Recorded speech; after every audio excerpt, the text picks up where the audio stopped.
Oh,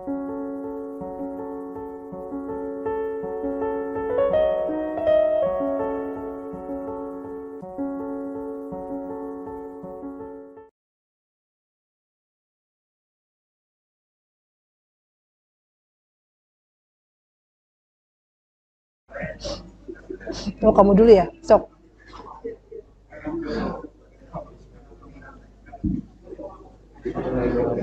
Assalamualaikum warahmatullahi wabarakatuh. Waalaikumsalam warahmatullahi wabarakatuh. Alhamdulillahirabbil alamin. Wassalatu wassalamu ala asyrofil anbiya'i wal mursalin wa ala alihi wa sahbihi ajmain. Yang terhormat Ibu Siti Aisyah SPDI selaku Ketua Pelaksana Materi Ramadan 2022. Yang saya hormati Ibu Farhah Mirati Kamalia SAG selaku Pemateri. Yang saya hormati Guru Kesiswaan SMA Negeri 9 Bekasi. Yang saya hormati Bapak Ibu Guru SMA 9 Bekasi beserta staf tata usaha dan siswa-siswi yang dimuliakan. Amin. Hadirin yang berbahagia, sebelum kita memasuki acara selanjutnya, perkenalkanlah saya Muhammad Lukman Harisnya sebagai moderator Materi Ramadan 2022 pada hari ini.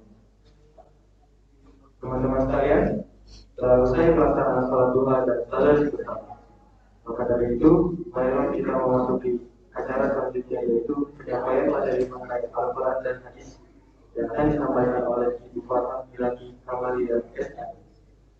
Kepada Ibu Farhah, silakan. Terima kasih. Bismillahirrahmanirrahim. Assalamualaikum warahmatullahi wabarakatuh. Semoga kalian masih bersemangat. Masih semangat gak nih? Apa ngantuk? Baik, sebelumnya seperti yang sudah disampaikan oleh pembawa acaranya atau moderatornya, bahwa saya adalah Farhah Mirati Kamalia. Kita memang belum bertemu di ruang kelas dalam KBM ya, karena saya tahun ini mengajar kelas 11 IPA 1 sampai 6 dan kelas 12 IPS 1 sampai 4. Wallahu alam, entah nanti terajaan baru apakah saya mengajar kalian atau tidak. Baik, di sini saya diberi tugas oleh Bu Siti untuk menjadi salah satu pemateri. Kali ini yang ingin saya sampaikan adalah menghindari sikap israf. Udah ada yang tahu belum apa yang dimaksud dengan israf? Udah pernah ada yang dengar? Pernah gak? Israf apa sih? Israf ini adalah salah satu sikap tercela yang jelas harus kita hindari. Nah, israf ini berasal dari bahasa Arab. Apa? Yaitu dari kata-kata asrofa yusrifu israfan. Yang berarti berlebih-lebihan, melewati batas atau menyimpang dari hal-hal semestinya. Jadi apa? Asrofa yusrifu israfan. Berlebih-lebihan, melampaui batas, ya kan? Atau menyimpang dari hal-hal yang semestinya. Itu pengertian dari segi bahasa. Bahasa Arabnya israf, gitu. Jadi sesuatu yang menyimpang, oh israf, gitu kan? Terus itu dari segi bahasa. Dari segi istilah apa di sini dikatakan? Suatu sikap jiwa yang memperturutkan keinginan melebihi semestinya. Kalau kalian berbuat israf, maka kalian disebut dengan musrif. Tapi kalau misalnya itu satu orang, nak, kalau dua orang yang berbuat israf, 2, 3, 4, 5, maka disebut dengan musrifun. Jamak itu bukan 2 sih ya, lebih dari 2. 3, mulai dari 3, 4, 5 dan seterusnya. Itu disebut dengan musrifun. Muslim 1, gitu kan? Muslimun banyak. Musrif 1 orang yang berbuat israf. Musrifun banyak. Nah, itu. Itu dalam segi bahasa Arab, yaitu berlebihan, melewati batas atau menyimpang dari hal semestinya. Dari sini udah mulai kebayang belum? Israf itu apaan sih? Ya. Nah, israf ini perbuatan yang tercela dan jelas-jelas dilarang oleh Allah. Hal ini ditegaskan oleh Allah dalam Al-Quran. Kan kalau kita sebagai umat Islam ya, adalah dasar hukum. Dasar hukum. Kadang-kadang kalau kita diberitahu oleh orang, nggak boleh itu loh, sholat itu wajib. Mana hukumnya? Mana dasarnya gitu kan ya? Israf itu nggak boleh. Mana dasarnya gitu kan ya?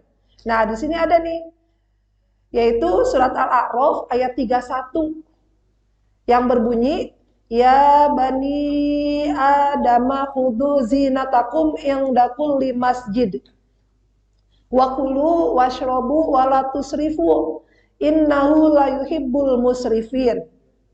Ya bani Adam, apa artinya? Wahai anak-anak Adam, bukan anak Adam yang siapa tuh? Yang kembar itu siapa namanya anak Adam? Nabi Adam? Habil sama siapa? Qabil yang kata membunuhnya. Ya kan? Karena perebutan cinta, ya kan, perebutan seorang perempuan, adik kembar mereka juga sih, ya kan? Maka itu terjadi pembunuhan yang pertama kali. Itu bukan itu, tapi kita manusia disebut dengan anak Adam atau cucu turunan Nabi Adam. Apa kata Allah? Pakailah pakaianmu yang indah di setiap memasuki masjid. Makan dan minumlah dan janganlah berlebih-lebihan. Kenapa tidak berlebihan? Karena Allah tidak menyukai orang-orang yang berlebih-lebihan. Pakaian indah itu apa sih artinya? Maknanya apa berpakaian indah? Apakah harus baru? Bukan kan ya? Pakaian yang sesuai buat ke masjid.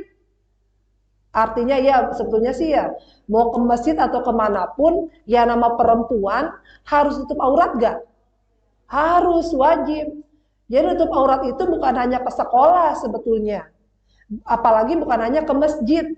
Setiap mau keluar rumah maka harus tutup aurat. Indah itu bersih, misalkan yang bersih, ya kan, yang masih layak itu indah. Terus makan dan minumlah. Dan makan minum ini tidak boleh berlebihan juga.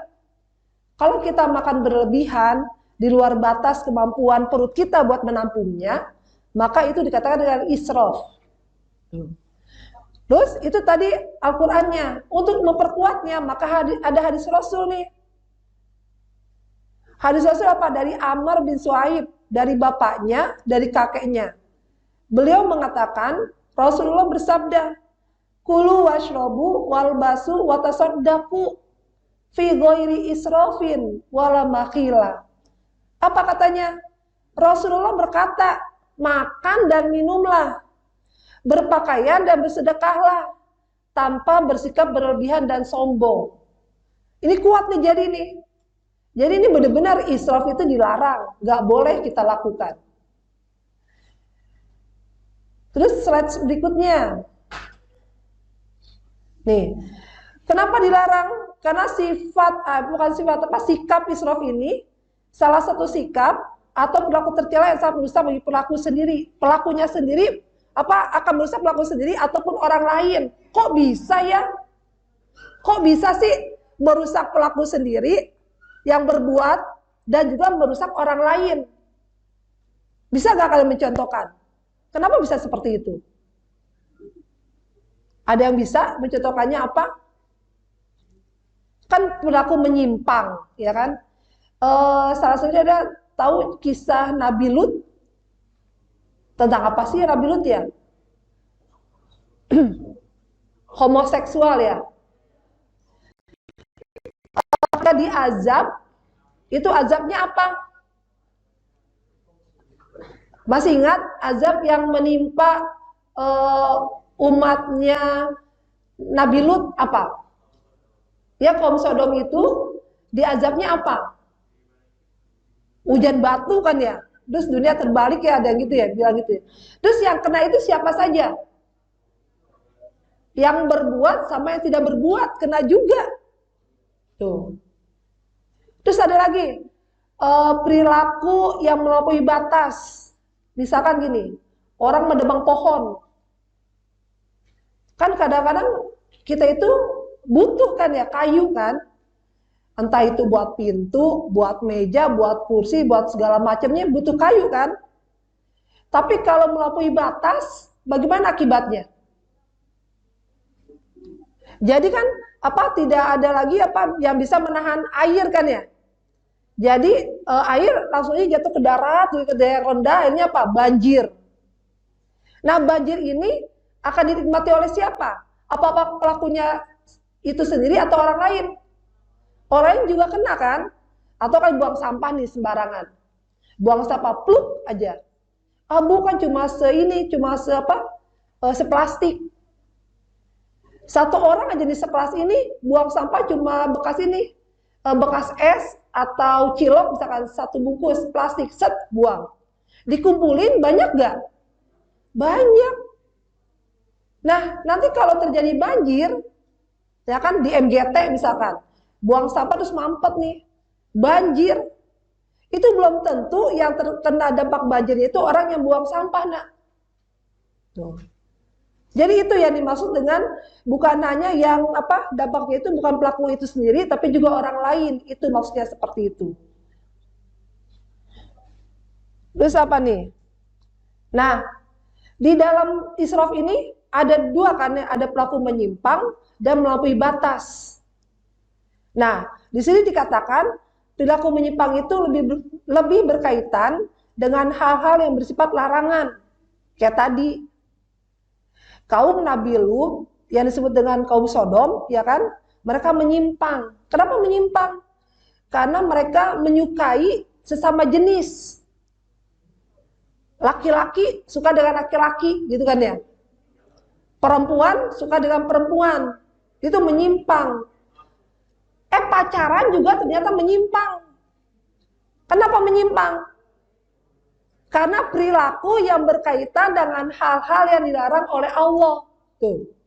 Jadi kalau kalian pacaran israf ternyata. Tuh. Dan juga salah satu perbuatan zina loh. Dengerin. Ternyata zina itu bukan hanya yang serem-serem. Jalan berdua, pegangan tangan. Tuh. Ya kan? Terus apalagi yang lebih dari itu. Jadi yang salah, ibu masa sih berzina? Oke lah, mendekati zina. Kalau kalian berenang nih, berenang. Kan katanya langsung nyebur atau pemanasan dulu. Pemanasan dulu kan ya? Lari-lari keliling kolam renang atau nyebur sedikit kakinya, gitu kan ya? Nah, zina pun seperti itu kan? Jadi bukan yang serem dulu, ya kan? Pegangan tangan itu kayak lakukan adalah mendekati zina. Makanya jangan salah. Makanya jangan pacaran. Terus apa lagi nih? Ada lagi nak? Kalian tahu gak tradisi larung laut? Kayak gimana? Oh ya, yang itu. Larung laut yang melakukan persembahan, ya kan? Ke laut dengan cara membuang pala kerbau ya. Pala kerbau atau makanan yang lainnya ke laut, gitu kan ya. Dan itu israf. Kenapa israf? Karena menyimpang dan dapat menimbulkan kemusyrikan. Kenapa dapat menimbulkan kemusyrikan? Ada yang bisa menjelaskan kenapa larung laut itu dapat dapat dikatakan adalah perbuatan mengarah kepada kemusyrikan. Kenapa? Karena kita itu tunduk kepada punya keyakinan laut itu ada penghuninya. Kalau penghuninya itu biar nggak marah, maka kita harus kasih makanan, kayak gitu. Itu jadi larinya ke musyrik nantinya. Terus yang kedua, halo, masih boleh bicara saya? Yang kedua, perilaku yang melampaui batas berkaitan dengan hal-hal yang pada hakikatnya diperbolehkan asalkan sesuai dengan porsinya. Tuh. Makan dan minum nanti setelah buka boleh gak? Nah, bagaimana israfnya? Coba bulan puasa sering nih kita israf nih. Bulan puasa sering israf nih. Yang kayak gimana sih israf terhadap makanan minuman? Sebelum puasa nih, kita ngabuburit kan ya? Kalau di sini kan kayak MGT tuh, nyari makanan. Semua makanan dibeli. Ada bilung, ada apa lagi ya? Ada apa namanya? Sempol, cimin. Terus apa lagi? Apa? Topoyaki, apa sih? Topoki, ya kan? Terus apa tuh yang ayam digunting-gunting apa tuh? Ayam digunting-gunting, semua dibeli. Sampai ada 10 bungkus. Buat sendiri. Belum minumnya. Ada cendol, ada es campur, ada es tea, terus ada apa lagi? Apa sih nama itu? Aduh, saya kurang hafal kalau makanan dan minuman ya. 3 jejer nih. Kira-kira habis semua gak kita makan? Itu makanan yang kita beli tadi, habis gak kita makan? Gak akan habis. Lapar mata, nafsu. Itu israf namanya. Makan bilung itu halal. Makan sempol itu halal. Makan mie ayam itu halal. Selama minyaknya bukan minyak ibab ya. Ibab apa? Mie ayam itu halal. Tapi jadi haram loh. Bisa jadi haram. Kenapa? Kita makan nih. Makan. Terus muntah. Karena kekenyangan, haram yang kita makan. Makanya jangan berlebih-lebihan. Yang betul kan gini ya, makan ketika lapar, terus berhenti sebelum kenyang.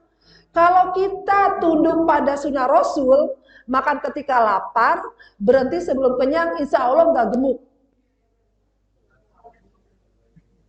Mohon maaf, bukan body shaming nih.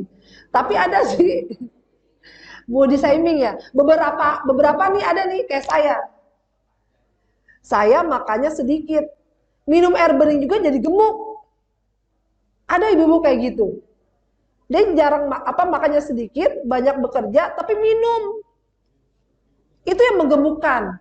Bisa jadi karena tulangnya besar ya kan? Jadi dia membuat badannya jadi besar seperti itu. Jadi gitu ya. Jadi ada perilaku yang menyimpang, ada yang melampaui batas yang termasuk ke dalam israf.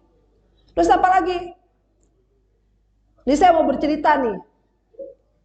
Saya mau bercerita tentang perbuatan israf yang berimplikasi pada kekafiran. Masih ingat cerita Raja Fir'aun? Masih ingat nggak Raja Fir'aun? Raja Fir'aun itu raja yang di mana sih ya? Mesir ya kan? Udah tahu belum? Raja Fir'aun itu nggak pernah sakit loh. Raja Fir'aun adalah manusia yang tak pernah sakit. Dari beliau lahir sampai beliau dewasa tidak pernah sakit. Dan beliau pun selalu bergelimang harta. Maka hal itu mengakibatkan Fir'aun sombong. Dia bangga terhadap dirinya sendiri sampai dia menganggap dirinya Tuhan. Itu karena dia sombong. Berlebih-lebihan, bangga terhadap diri sendiri itu juga nggak boleh. Sombong, akhirnya israf. Yang pada akhirnya apa? Dia takut kekuasaannya diambil alih kan ya? Oleh seorang laki-laki ya kan, maka ketika itu bayi laki-laki diapain? Dibunuh ya kan. Ketika itu bertepatan dengan lahirnya Nabi Musa. Pada akhirnya Nabi Musa oleh ibunya diapain nak? Dihanyutkan ya kan di sungai Nil. Sampai akhirnya ditemukan oleh siapa nak? Istrinya Raja Fir'aun. Karena istrinya merengek, meminta kepada Fir'aun, ya kan, buat membolehkannya merawat bayi itu, maka Fir'aun membolehkan, padahal bayinya laki-laki. Dan dia nggak sadar bahwa bayi itulah yang nanti akan menghancurkannya. Raja Firaun kalahnya sama siapa? Nabi Musa kan? Ya kan? Tenggelam di sungai apa sih ya waktu itu ya? Laut Merah ya? Gara-gara kenapa? Gara-gara ngejar Nabi Musa ya? Ya kan? Nabi Musa bisa melewati laut, ya kan? Jadi daratan. Tapi ketika Firaun melewati daratan tersebut, kembali lagi menjadi lautan, ya kan? Sampai akhirnya Firaun tenggelam, gitu. Terus yang kedua, kaum Nabi Soleh. Gimana ceritanya kaum Nabi Soleh? Kan kaum Nabi Soleh ini yang terkenal dengan kaum Samud ya. Dihancurkannya hampir sama dengan kaum Nabi Lut. Hujan batu, ya kan? Kenapa kaum Samud ini? Ada apa dengan kaum Samud? Kaum Samud ini terkenal kaum yang pandai membuat gedung-gedung tinggi. Ketika Nabi Soleh datang ke mereka berkata kepada Nabi Soleh, wahai Nabi Soleh, kalau memang benar engkau adalah seorang nabi, wahai Soleh, kalau memang benar kamu seorang nabi, mana buktinya? Tunjukkan kepada kami. Kalau benar kamu nabi, coba jadikan batu itu, ya kan? Atau apa ya? Keluarkan dari batu itu seekor unta. Ada batu besar, ya kan? Kaum Samud meminta Nabi Soleh mengeluarkan dari batu tersebut seekor unta. Maka Nabi Daud sholat, memohon kepada Allah, meminta bantuan kepada Allah, maka atas izin Allah keluarlah unta dari batu tersebut. Tapi tetap aja, karena sombong, tetap kaum Samud itu tidak mau mengakui kenabian Nabi Soleh ini, ya kan? Ada yang mengakui, ada yang tidak. Yang tidak mengakui itu membunuh untanya pada akhirnya. Padahal Nabi Soleh sudah berpesan bahwa tolong rawat unta ini, katanya. Tapi ternyata mereka bunuh. Kemudian siapa lagi nih? Kaum Nabi Lut tadi, kaum Sodom, ya kan? Mereka melakukan perbuatan yang menyimpang, yaitu homoseks. Terus ada lagi apa? Perbuatan berpaling dari mengingat Allah dan melupakan ayat-ayat Al-Quran. Itu bisa jadi kafir nanti pada akhirnya. Kenapa? Kita tidak mau sholat, kita tidak mau melakukan hal-hal yang diperintahkan oleh Allah. Pada akhirnya apa? Kosong, iman kita nggak ada, jadinya kafir nantinya. Terus yang lebih parah yang keenam, menyekutukan Allah dengan selainnya, yaitu berlaku dualisme, menduakan Allah dengan yang lainnya. Ternyata pacaran aja nggak boleh dualisme ya, apalagi sama Allah. Pacaran nggak boleh, tetap nggak boleh, apapun yang tadi pacaran dilarang. Ini penyebab perilaku israf. Satu, lingkungan keluarga. Apa ini? Anak cenderung mengikuti kebiasaan orang tua. Misalnya nih, orang tua kalian biasa poya-poya, orang tua kalian biasa menyediakan apa aja kemauan kalian. Tanpa orang tua kalian sadari, itu menanamkan perilaku israf, berlebih-lebihan. Biasanya kalian makan semua ada nih. Mau ada ikan, daging, ayam, ada nih semuanya lengkap. Padahal nggak dimakan semuanya. Terus nanti kebawa nak ke perilaku kalian sehari-hari. Maunya lebih aja apa-apa. Tuh. Jadi lingkungan keluarga adalah lingkungan yang pertama, pendidikan yang pertama dan utama. Jadi kebiasaan-kebiasaan baik dan buruk berawal dari keluarga sebetulnya. Yang kedua, memperoleh kelapangan setelah ia mengalami kesulitan. Orang yang biasa hidup susah, tahu-tahu dapat duit. Kayak siapa tuh yang di penjara sekarang? Yang itu loh, yang trading, siapa namanya? Indra Kents. Ya kan? Awalnya kan dia hidupnya susah, ya kan? Ngamen katanya. Sampai akhirnya dia punya uang orang itu juga kan ya. Sampai akhirnya buat lagu. Tahu gak lagunya? Yang ini loh, sebenarnya sepatu mahal cek katanya gitu. Baju trendy cek gitu kan ya. Lama-lama Baju oranye cek, pakai baju oranye. Gara-gara perbuatannya. Terus yang ketiga, pergaulan dan gaya hidup. Kalian jangan sampai salah memilih kawan. Karena kawan bisa membawa kita ke surga, bisa juga kawan membawa kita ke neraka. Tuh.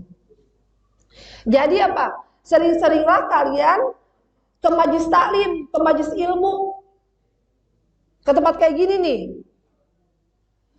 Kalian berkumpul dengan orang-orang yang soleh. Bergaul dengan orang-orang yang soleh. Pernah gak kalian dengar gini?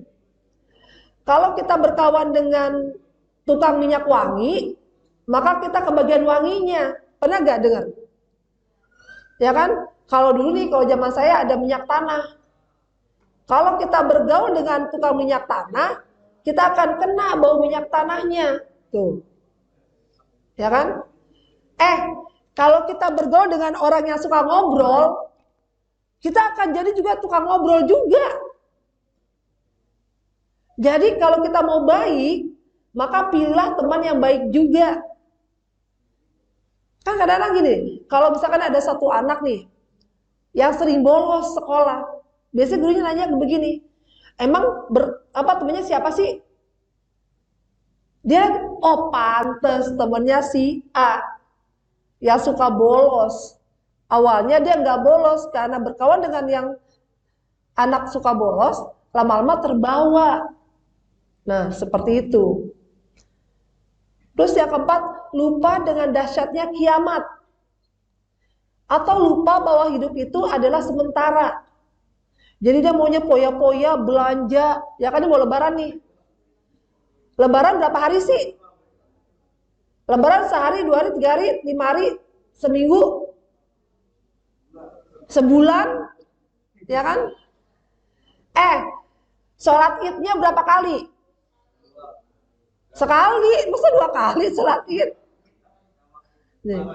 Kan tadi kan yang di awal saya katakan, saya ungkapkan surat Al-A'raf 31, berpakaianlah yang indah ya, ketika ke masjid, ketika sholat.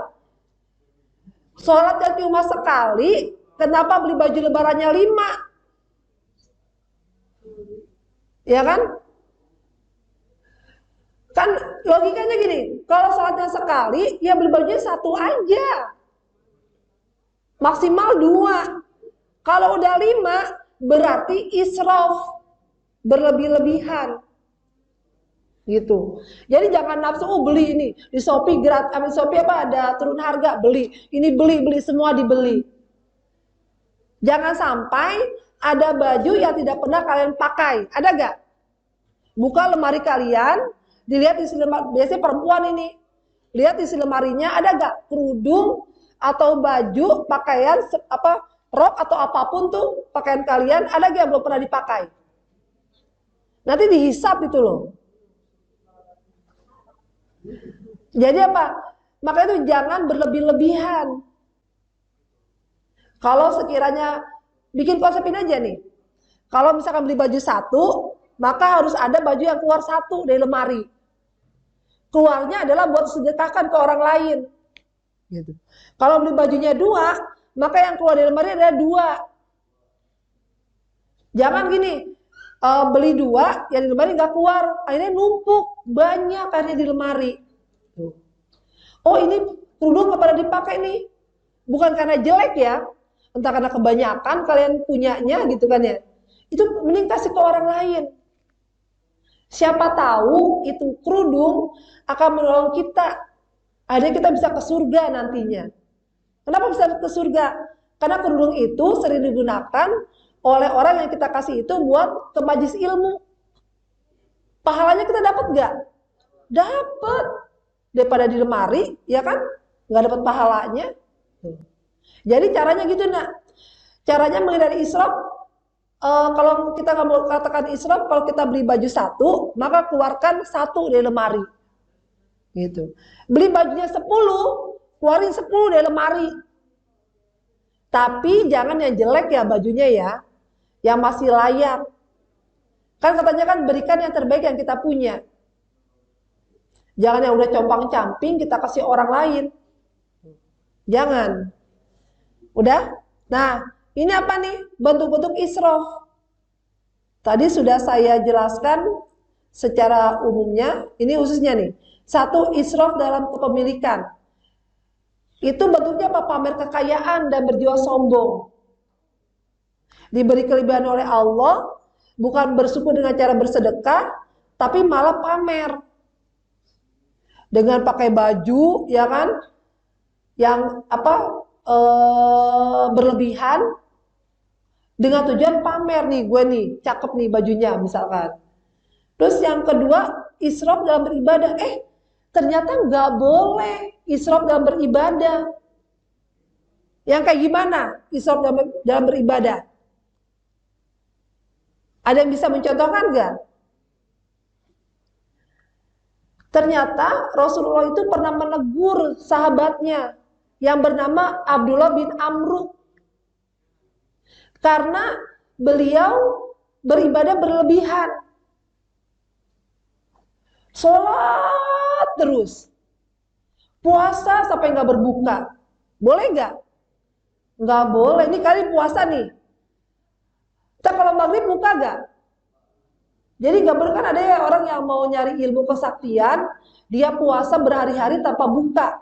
Ada kan ya? Sambil di air apa sih? Kayak berendam gitu kan ya, bertapa ya kan, itu nggak boleh dalam Islam.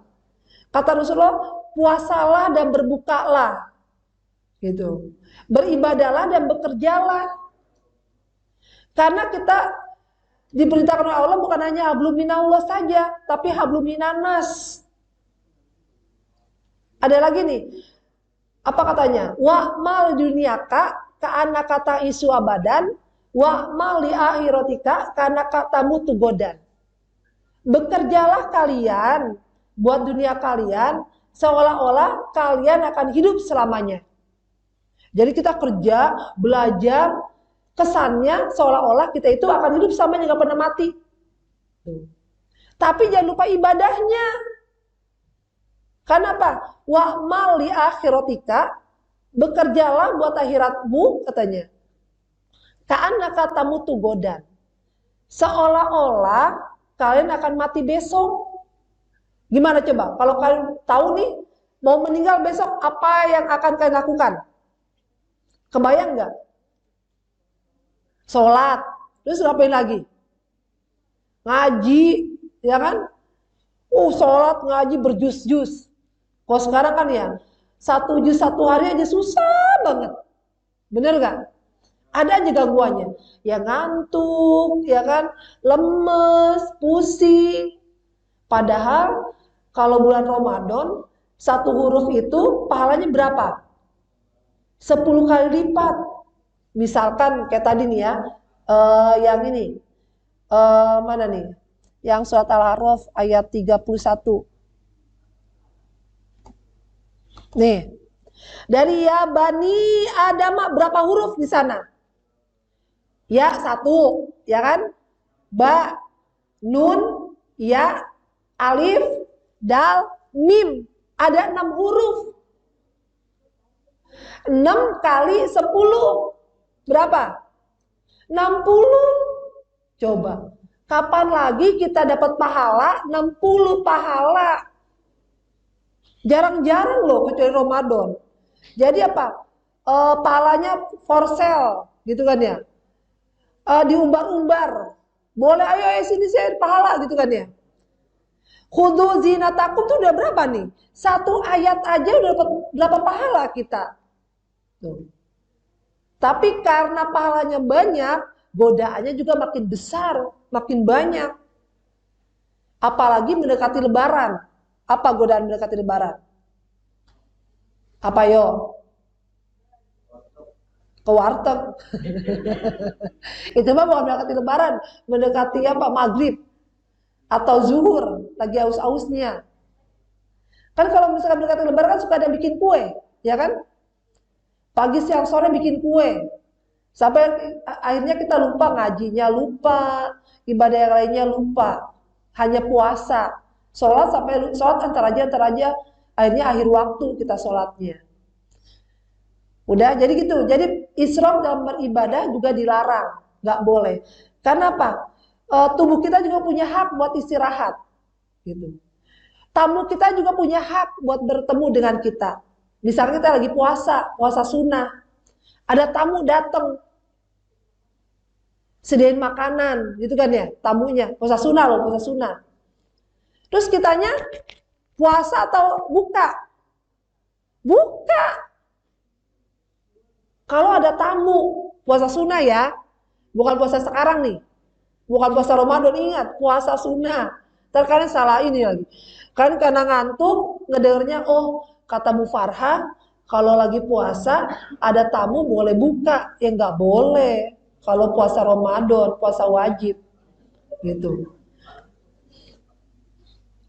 Udah nih. Terus israf dalam berpakaian. Kayak gimana israf dalam berpakaian? Kayak gimana israf dalam berpakaian? Karena mau ngikuti tren, ya kan?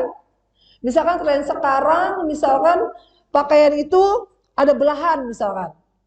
Belahannya tinggi, ya kan, sampai ke paha. Karena kita mengikuti tren, kita ikuti, pakai. Itu bukan hanya bahaya buat kitanya, ya kan? Tapi juga bahaya buat orang yang memandangnya. Kenapa bahaya coba? Mengundang nafsu. Jadi benar juga sih, kalau ada orang yang mengatakan pemerkosaan itu terjadi, ya kan, bukan hanya salah si pelaku. Benar gak? Tapi juga yang mancingnya, perempuannya. Tapi kadang-kadang pemerkosaan bukan terhadap orang yang terbuka-terbuka, ternyata sekarang bajunya. Mohon maaf, yang ketutup juga ada diperkosa loh. Tuh. Jadi jangankan yang terbuka, tertutup aja ada yang mengalami pelecehan seksual, makanya apa? Lebih baik tertutup, lebih terjaga sebetulnya. Kemungkinannya lebih kecil dibandingkan yang terbuka-terbuka. Jadi israf berpakaian itu bukan berarti pakaian baju 5 misalkan, dipakai 5, bukan. Berlebihan dalam modelnya. Kalau misalkan kira-kira, oh jarang nih bajunya, pakai apa? Daleman, ya kan? Aurat laki-laki dari mana ke mana sih? Pusar sampai lutut. Harus ketutup ini. Kalau berenang gimana berenang? Berenang sunnah gak? Sunnah. Kalau kita berenang maka kita dapat pahala. Tapi kalau israf dalam berpakaiannya, berenang nih, mohon maaf, pakai CD aja. Laki-laki, boleh gak? Gak boleh. Tuh. Jadi gitu, jadi ya gini, ibu tersusah dong bu berenangnya bu. Ya gak apa-apa susah sedikit daripada susah di akhirat nanti. Gara-gara berenang, jadi nyeburnya ke kolam neraka gimana? Terus ini yang 4 nih, israf dalam makan dan minum. Kayak tadi, sebetulnya porsi kita makanan cuma sepiring sekali makan. Tapi karena puasa, kita 5 piring nih, makan terus. Akibatnya apa setelah makan? Lemes, kekenyangan, mau tahap nggak bisa, hengap, atau gak hengap? Gimana pokoknya nggak enak. Akhirnya apa? Nggak bisa sholat. Tuh. Itulah sebabnya israf dalam makan dan minum juga nggak boleh. Terus apa lagi nih? Israf dalam berbicara. Jadi ada kalanya kita itu harus berbicara, ada kalanya kita diam. Saat ini saya yang bicara, gitu kan ya? Kalian yang diam. Ya sih, ngantuk ya. Bete, ngantuk, lapar, pusing, apalagi lemes. Tuh. Tapi apa? Ada pahala banyak di sana. Israf dalam berbicara gini, berbicara berlebihan. Jadi tidak memberi kesempatan pada orang lain buat berbicara, itu nggak boleh. Orangnya juga enak kali dengar kita ngomong terus, gitu kan ya. Makanya kasih kesempatan pada orang lain buat berbicara juga. Kalau lagi ngomong berdua nih, curhat nih, Jangan kita mulu yang curhat, dengarkan orang lain juga curhat ke kita, gitu. Kalau sekarang mah waktunya saya yang berbicara, kalian mendengarkan. Apa kata Rasulullah? Man kana yu'minu billahi wal yaumil akhir falyakul khairon aw liyasmut. Apabila atau barang siapa yang beriman kepada Allah dan hari akhir, maka berkatalah yang baik atau diam. Daripada berkata menyakitkan, daripada berkata berlebihan sampai akhirnya memfitnah orang, lebih baik diam. Tapi ada kalanya kita harus berbicara. Kapan berbicara? Ngelihat temen gak sholat, misalkan belum sholat, kita diam atau kita menegurnya? Menegurnya, itu wajib menegurnya. Kamu kok kayaknya saya belum ngeliat kamu sholat ya? Dia tadi di sini aja misalkan.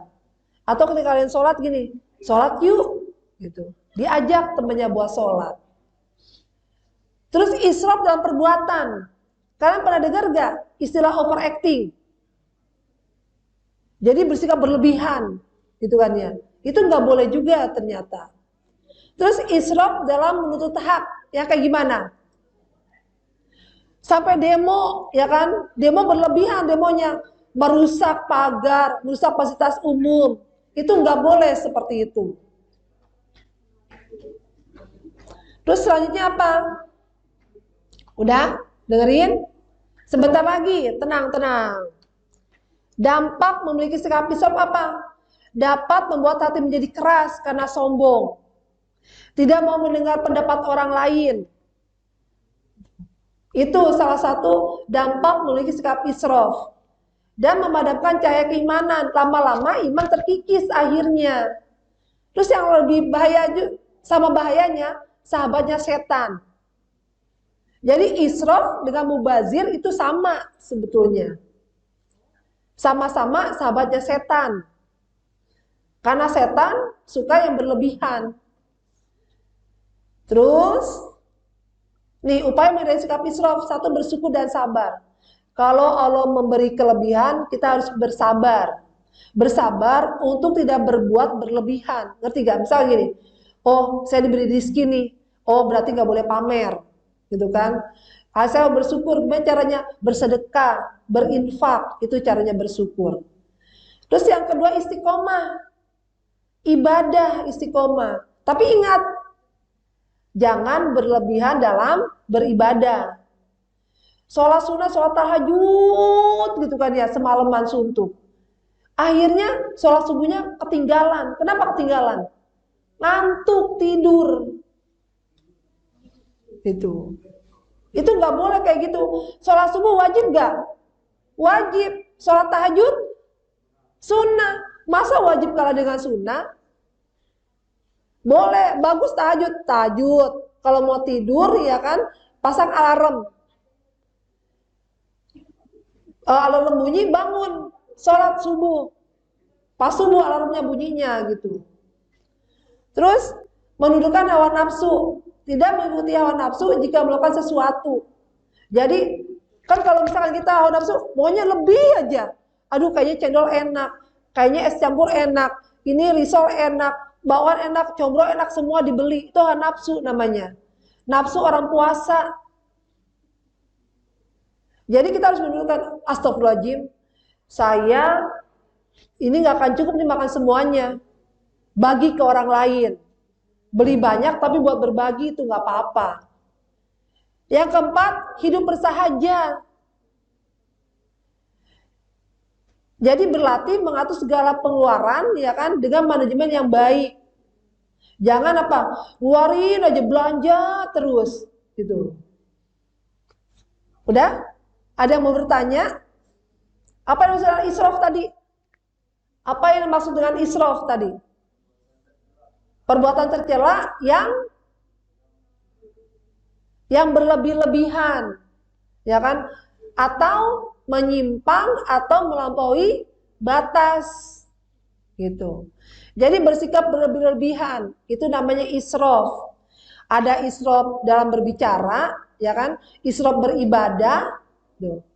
Pergaulan, perbuatan, gitu. Israf. Terus apalagi? Tadi contohnya siapa? Yang menuju kekafiran, Isra siapa yang lakukan siapa? Fir'aun. Ya. Terus siapa lagi? Kaum apa?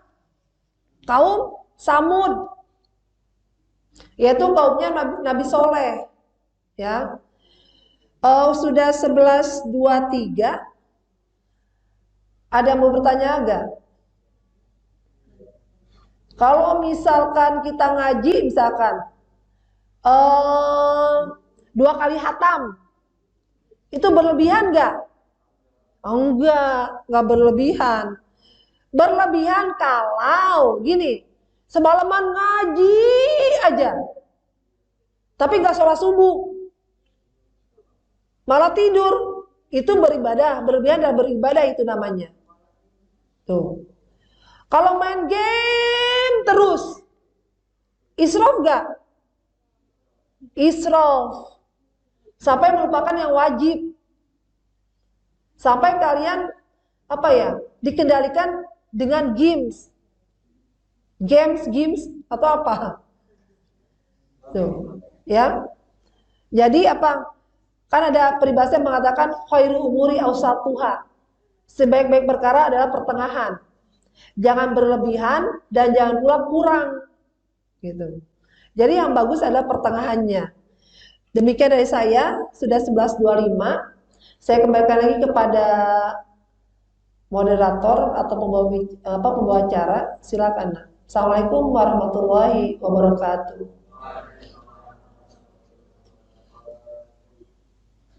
Terima kasih kepada Ibu Farah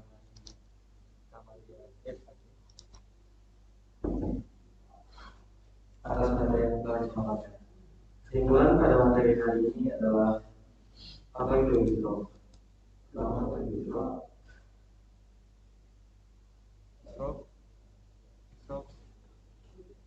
Oi. Pengertian Isra berasal dari kata atau yaitu yang berarti berlebihan dalam ibadat atau menyimpang dari hal-hal.